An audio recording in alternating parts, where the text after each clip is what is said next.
Good morning students. Chapter number 2 continue. बूढ़ी काकी। पंडित बुद्धिराम काकी को देखते ही क्रोध से तिलमिला गए। लपक कर उन्होंने काकी के दोनों हाथ पकड़े और घसीटते हुए लाकर उन्हें अंधेरी कोठरी में धम से पटक दिया। बुद्धिराम जो है गुस्से से लाल पीले हो गए और लपक कर उन्होंने काकी का हाथ पकड़ा और अंधेरी कोठरी में लाकर धम से पटक दिया। मेहमानों ने भोजन किया, घर वालों ने भोजन किया, बाजे वाले, धोबी, नाव भी भोजन कर चुके, परंतु बूढ़ी काकी को किसी ने ना पूछा। बुद्धिराम और रूपा दोनों ही बूढ़ी काकी को उनकी निर्लजता के लिए दंड देने का निश्चय कर चुके थे।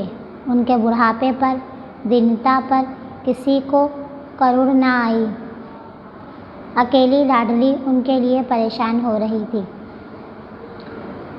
इस पैराग्राफ में लेखक बताते हैं कि मेहमानों ने भोजन कर लिया, घर वालों ने भोजन कर लिया, जो बाजे वाले थे उन्होंने भोजन कर लिया, धोबी ने भोजन कर लिया, नाव जो थे उन्होंने भोजन कर लिए, यानी सभी लोग ने भोजन कर लिए थे सिवाय बूढ़ी काकी के। और बुद्धिराम और जो रूपा जो है वो बूढ़ी काकी को निर्लजता यानी उनकी बेशर्मी की वजह से उनको दंड देने वाले थे, उनको सज़ा देने वाले थे। उन्होंने ये निश्चय करा था, लेकिन उनके बुढ़ापे पर किसी को उनको दया नहीं आती थी। किसकी? बूढ़ी काकी की बुढ़ापे पे किसी को उनको दया नहीं आती थी। सिर्फ एक अकेली लाडली थी जो उनके लिए परेशान हो रही थी। लाडली को काकी से अत्यंत प्रेम था। वह झुझला रही थी कि वो लोग काकी को बहुत सी पूरियाँ क्यों नहीं दे देते। लाडली को काकी से बहुत प्यार था, वो उनको बहुत मानती थी और वो ये सोच रही थी कि काकी को पूरियाँ क्यों नहीं दे रहे हैं। क्या मेहमान सब खा जाएंगे? क्या मेहमान सब खा जाएंगे?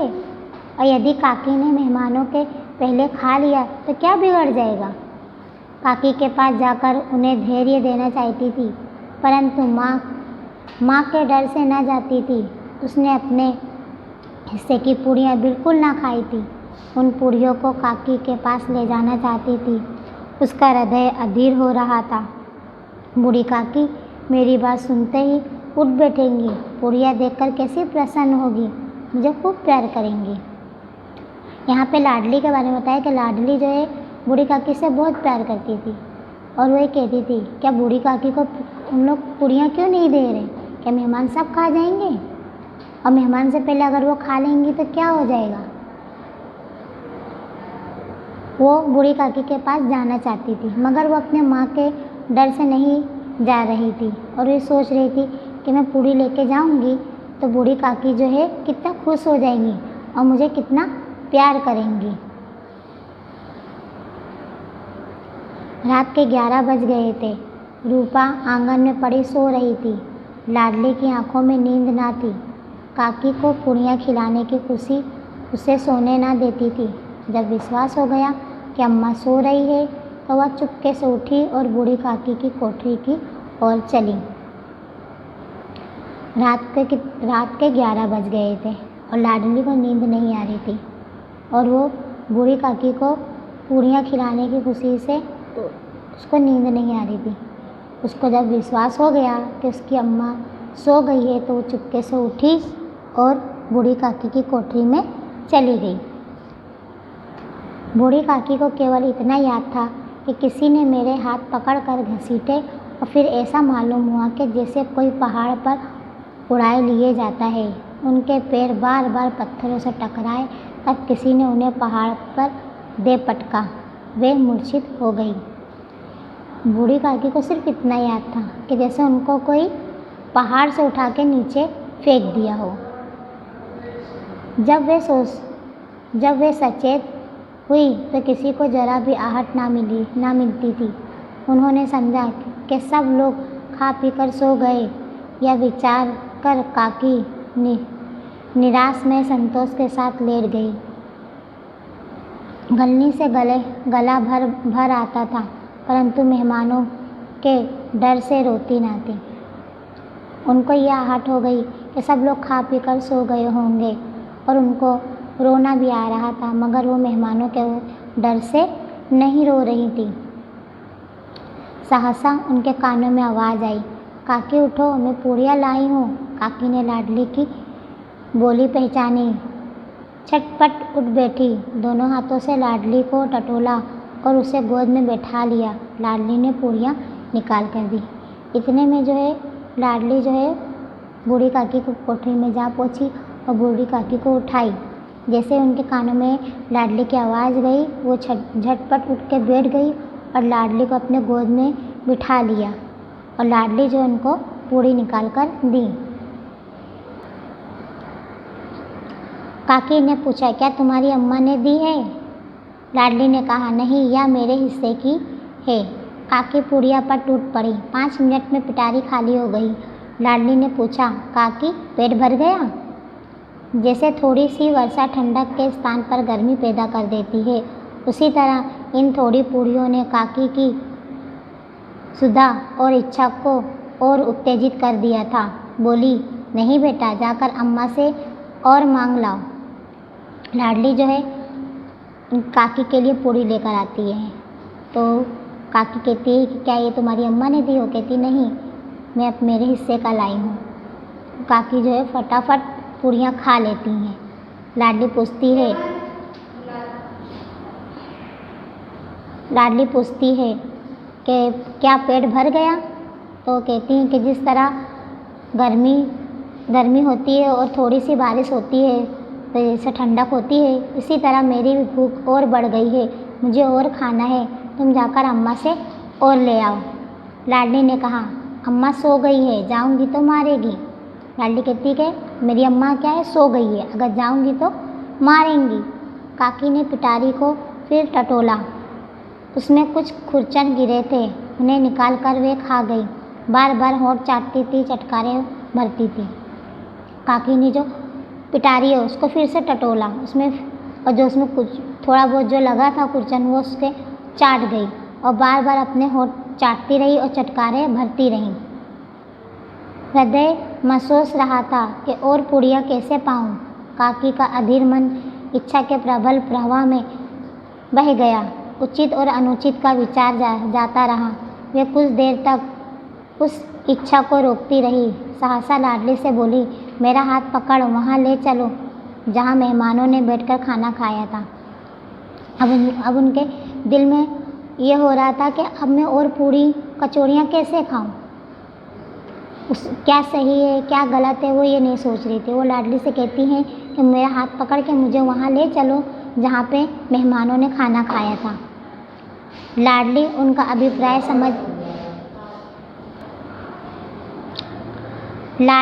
अभिप्राय समझ ना सकी। उसने काकी का हाथ पकड़ा और ले जाकर झूठे पत्तलों के पास बैठा दिया। काकी पत्तलों से पूड़ियाँ के टुकड़े चुन चुन कर खाने लगी। ओह, दही कितना स्वादिष्ट था, कचौड़ियाँ कितनी सलोनी।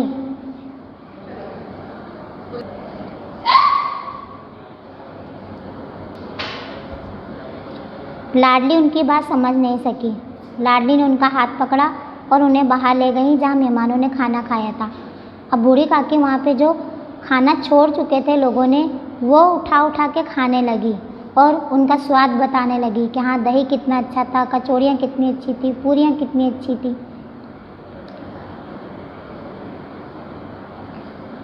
खस्ता कितना सुकमोल। काकी बुद्धिहीन होते हुए भी इतना जानती थी कि मैं वह काम कर रही हूँ जो मुझे कदापि करना नहीं चाहिए। मैं दूसरों की झूठी पत्तल चाट रही हूँ, परंतु बुढ़ापा तृष्णा रोग का अंतिम समय है, जब संपूर्ण इच्छाएं एक ही केंद्र पर आ लगती है। बूढ़ी काकी में यह केंद्र उनकी 100 इंद्रियाँ थी। बूढ़ी काकी ये जानती थी कि मैं जो काम कर रही हूँ, लोगों के झूठे खा रही हूँ, यह मुझे नहीं करना था। लेकिन बुढ़ापा जो है, इस बुढ़ापा में इंसान क्या करता है क्या नहीं, बस वो ये नहीं सोचता। और इसलिए बूढ़ी काकी की जो 100 इंद्रियाँ थी वो केंद्रित हो चुकी थी। ठीक उसी समय रूपा की आंखें खुली। उसे मालूम हुआ कि लाडली मेरे पास नहीं है। चौकी चारपाई इधर उधर देखने लगी कि कहीं नीचे तो नहीं गिर पड़ी। उसे वहाँ ना पाकर उठी तो क्या देखती है कि लाडली झूठे पत्तलों के पास चुपचाप खड़ी है और बूढ़ी काकी पत्तलों पर से पूड़ियाँ के टुकड़े उठा उठा कर खा रही है। इतने में रूपा की आँख खुली। उसने लाडली को ढूंढा, इधर देखा उधर देखा, चारपाई पे देखा, मगर देखा कि कहीं नीचे तो नहीं गिर गई, मगर लाडली कहीं नहीं दी। इतने में वो वहाँ से उठती है और बाहर जाके देखती है कि लाडली जो है झूठे पत्तलों के पास चुपचाप खड़ी है और जो बूढ़ी काकी जो है, जो खाने बचे हुए थे, जो टुकड़े बचे हुए थे, वो उठा उठा कर खा रही है। रूपा का हृदय सन्न हो गया। वह यह दृश्य था जिसे देखकर देखने वालों के हृदय कांप उठते हैं। ऐसा प्रतीत होता मानो जमीन रुक गई, आसमान चक्कर खा रहा है, संसार पर कोई विपत्ति आने वाली है।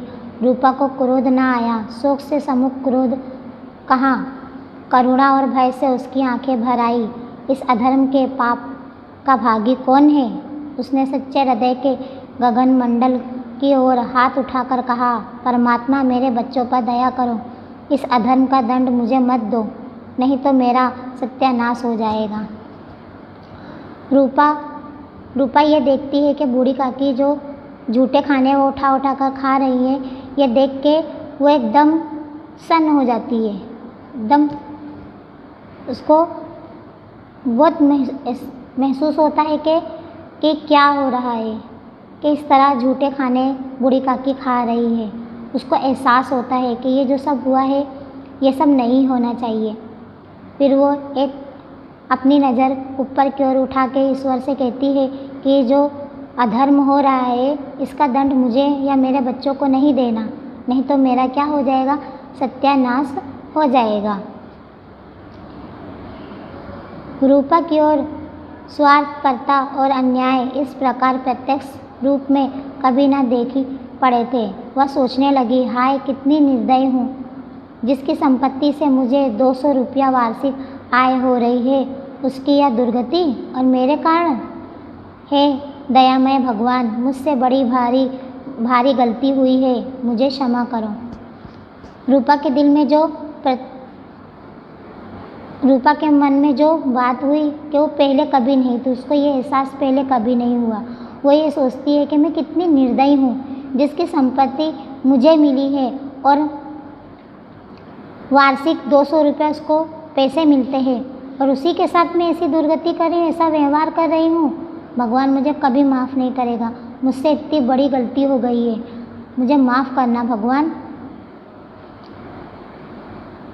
रूपा ने दिया जलाया, अपने भंडार का द्वार खोला और एक थाली में सारा भोजन सजा कर लिए हुए बूढ़ी काकी की ओर चली।